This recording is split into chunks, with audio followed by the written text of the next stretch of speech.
Welcome to another edition of Anglican Unscripted. Actually, this is Pope Francis Unscripted. It's a new day for us here in the Anglican Church because we have an Anglican wannabe and we're going to talk about him. I'm Kevin Carlson. And I'm George Conger, and today is November 11th, 2015.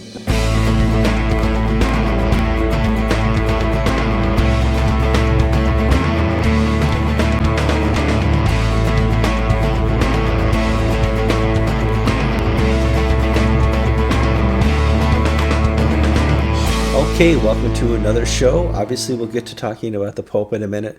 We always make the mistake of announcing we need to raise money for something at the end of the show. By the time most people have fallen asleep, turned us off, been disgusted, tossed the iPad out the window, whatever, well, we need to start making these serious campaign requests in the early part of our show. So you're going to find me making a huge announcement for Anglican Unscripted. We're going to Canterbury. George and I are going to hop on a plane and go to Canterbury, England, to attend the Primates Gathering. You guys were invited to the Primates Gathering? That is so cool. You guys have made the big time. Anglican Unscripted is the bomb. Well, not really. We're going uninvited. We weren't invited. But you want us there. No, a lot of the primates don't want us there. Justin Welby really doesn't want us there. Lambeth Palace, they may be neutral to no on the subject, but we need to raise money to get there. I'm assuming about $2,500 a piece. Includes airfare, hotel, fish and chips, maybe a bribery money at the pub. Who knows? But if you could go to anglicaninc.com/donate, click on the PayPal button or send a check, that would help greatly get George and I off to Canterbury. On to personal items. We just do it because it's important to you. We get emails all the time. George, how's mom and dad? Oh, they're fine. They're well enough to be irritating. This weekend we had the conversation about the car keys. They're gone. But that means my mother will call me up at 8:30 at night and said, "Go to Walmart, get some ice cream. If I had the car, I could do it myself. And since I don't have a car, you have to do it." But it's those little things that make life such a charming round of fun. Well, yeah, I mean, God has blessed us with children and parents. Actually, I'm sort of looking forward to tomorrow because I'm going to prison for 4 days. Don't be surprised. The DUI rates in Florida are 4 days for, what did you do again?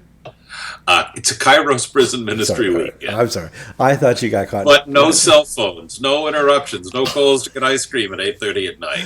Uh-oh. It's just me and 35 other men and 36 inmates at the Sumter Correctional Institution, one of our lovely Florida maximum security institutions, for 4 days, and sharing the good news of Jesus Christ and helping build a Christian community inside the walls. George and I are jovial and laugh, but this is a great time to pray for George as he's bringing the gospel to people who need it just as much as you and I. And it's a great opportunity. All is well here up in Chaos Condo, except the lighting is still a little off in the studio. I had set up all the lights perfectly for operating in daylight, and guess what happened? The sun set before George and I could record. So my face is a little pink or rosy. I'm just a rosy personality. You get what you get. So George, before we talk, we had a pre-show, and George was like, "Well, what do you want to talk about?" And he listed about 3 or 4 real good things. We could talk about the ACNA, and Bishop Foley kind of having the 1-year anniversary, and how cool it is that Para USA has fully joined the ACNA and no longer has a dual citizenship. That Rwanda trusts the ACNA so much that they find it a wonderful replacement for the Episcopal Church, and that it's an Anglican province recognized in North America. Yeah, I would give Foley Beach an A. High marks for his first year in office. Yeah. And then I'm like, well, that's cool. And we hope that, soon Kenya and Nigeria would join and do the same, have a single passport, so to speak. And then he's like, well, we could also talk about the Pope. So that's going to be a harder topic because, yes, we have our audience is made up of lots of different denominations that watches. Predominantly, I think it's retired Anglican priest with no income, based on donation numbers. But other than that, I would say we have lots of Roman Catholics, Methodists, Lutherans, Baptists. Get emails from Baptists. So when we talk about Catholics, we have to be very careful because they like cutting Anglicans off at the head. Yeah, it's a history thing. So George and I are going to be very careful when we talk about this because, well, Should we have Alan look at this before we release it to the no, public? we're not going to be kind to anybody today. I know. You know, slander laws are pretty tight in some I'm jurisdictions like, where we're. yeah, what is slander like in Rome? Can they send somebody? Am I going to get a knock on the door with a guy wearing a strange? Kevin, I'm judgment proof. It doesn't matter. You're the millionaire. I'm not. It's all over. Okay, so I have insurance for this, though. Well, whatever. So let's talk about the Roman Catholic Synod that just finished, where Pope Francis has made some really interesting comments. And I've not seen anything in the mainstream media here in America because we have an election in a year, and they have other things to talk about. But in the Christian press or the Roman Catholic press, this is big news, George. This is massive news. The Synod on the Family, which ended on the 25th of October, 270 cardinals, archbishops, bishops, lay leaders of the church, doctors of the church gathered in Rome to discuss, essentially respond to Walter Casper, Cardinal Walter Casper, a German liberal theologian's push for opening communion to those who have been divorced and remarried, as well as exploring the issues of homosexuality and gay couples and unmarried couples. It was an explosive situation explosive topic, coupled with some real heavy-handed manipulation by the Vatican backroom boys of the whole process. Okay, so let's set up the characters here. Character one is Pope Francis. Now let's set the caricatures up. Yes, right. Pope Francis, hero to the Anglican faith. Here in America, here in America, he sent greetings through Archbishop Venables to Archbishop Foley upon his installation as the Archbishop here in America. So did Barack Obama, but I'm not going to swoon over. He certainly has been in communication and visited, had the whole England thing going on and had well be over. People want to be part of the Roman Catholic ideal, and they seek the blessing of the Roman Catholic Church. Is that all going to continue? Because the only quote that has made the headlines is Pope Francis says a divorced and remarried person should be able to take communion. If they think they should be able to do it, they can do it. That's what he told La Repubblica, one of the major Italian newspapers. Now, the Vatican is saying, oh, well, we don't know this, blah, blah, blah. It's all in line with the agenda of the German-Swiss circle, the Germanicus circle, as they called it in the Synod, that Francis has been backing. He's been appointing and their members to key posts. Frankly, this is a disaster. This whole process is a disaster for traditionally minded Anglicans. Let's just step away from the Catholic Church. I mean, who cares what I have to say about Catholicism? And who cares what I have to say about Anglicanism, for that matter? But with John Paul II and Benedict, though we may not agree on the Immaculate Conception or the Assumption of Mary and papal infallibility, we had a common understanding of morality and the understanding of the Bible. Mm-hmm. Catholic Church has said, de fide, this is what Matthew says about divorce. This is what John Paul II has said. As a matter of faith, a Catholic must believe this.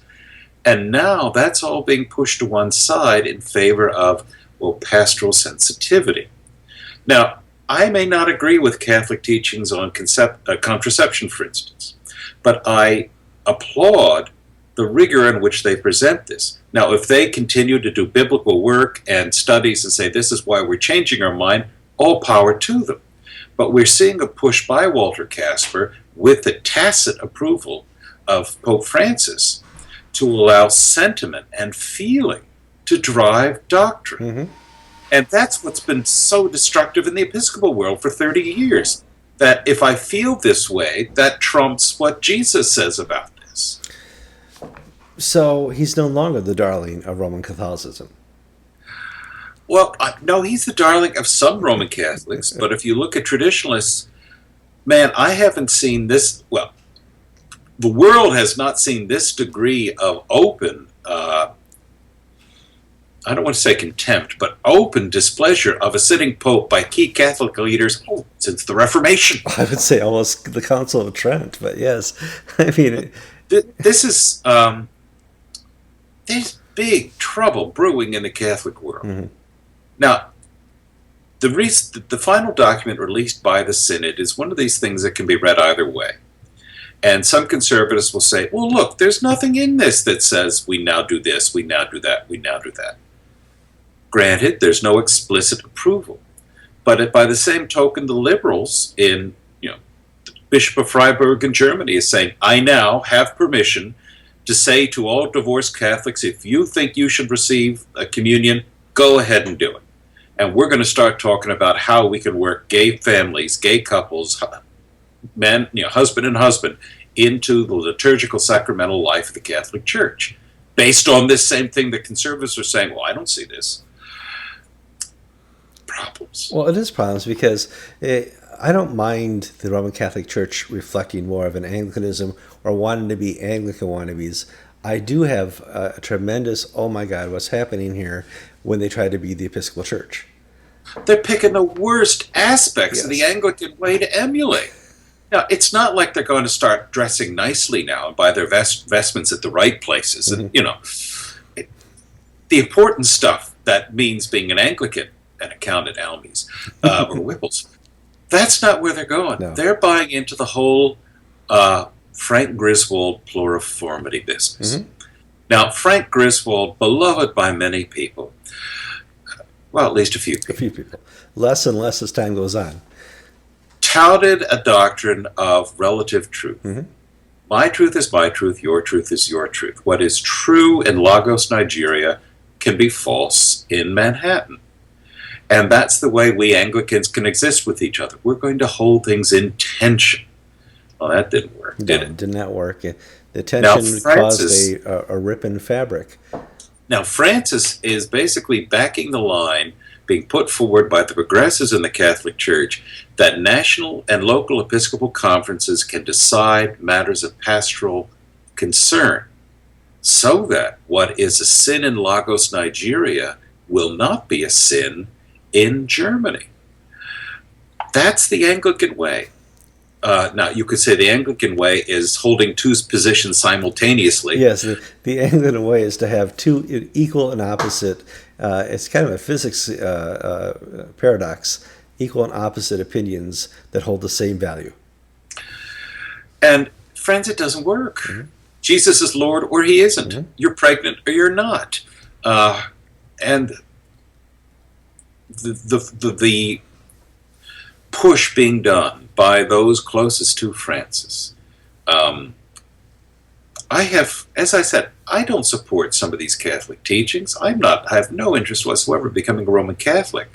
But the reasons for the development of doctrine, the reasons for changing them, are not reasons that I can see a bona fide Christian institution that considers itself Christian to adopt. Mm-hmm. You just can't do things because you don't want to hurt somebody's feelings. You must, be it tradition, be it scripture, be it Billy Bob's Church of Revelation, stick to what your sources of revelation are. I thought you were going to go for the three-legged stool there, but you stopped short. Thank you. There's no Richard Hooker in the Roman Catholics, I understand. So, yeah, I think long term. There is one. What's that?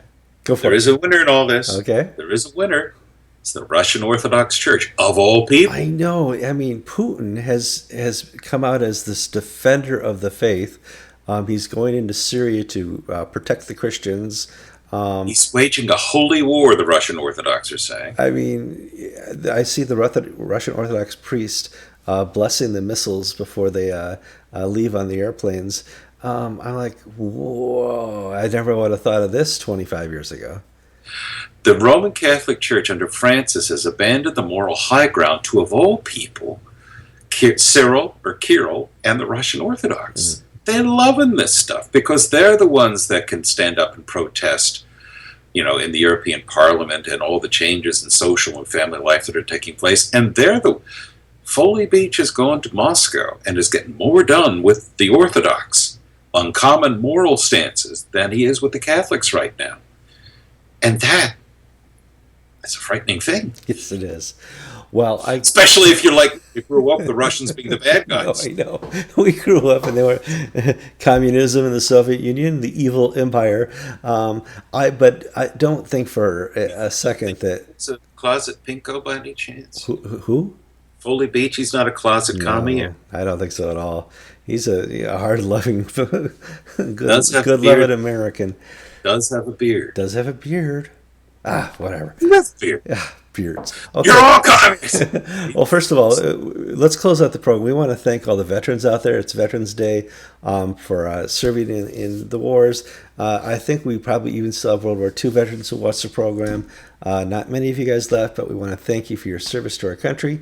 And George, your dad was a vet, kind of, wasn't he? Yes, he was in the Pennsylvania National Guard and kept Philadelphia safe for democracy in the 1960s riots. Okay. He was in a cavalry unit, of all things. It shows how well they spend money in the National Guard. And when they had the riots in 68, they called up the reserves, and he got on his horse and trotted around Fairmount Park to keep it safe for democracy. Oh, joy. Well, I want to thank all the veterans for serving in our military services and protecting the freedoms we have. I'm Kevin Carlson. And I'm George Conger. And you've been watching episode 205 of Anglican Unscripted.